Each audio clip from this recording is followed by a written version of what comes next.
card, ito, easily, pwede kang mag-load hanggang 30,000. Tapos pwede mo nang pambayad kung kakain ka sa ano, kakain ka o bibili ka nito o mga Doraemon. Kung kakain ka sa McDo, halimbawa, pwede mo nang itap yan.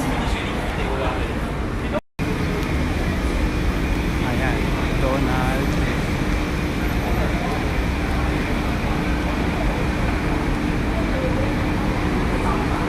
Ayan, umaaraw na naman.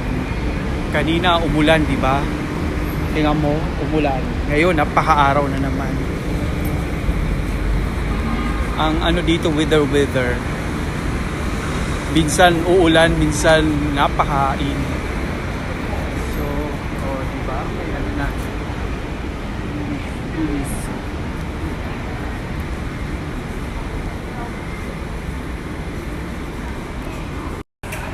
Tingnan mo ha, 1/4.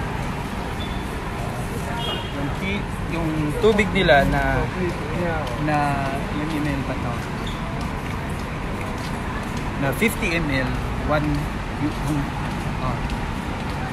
ibig sabihin 43 yan.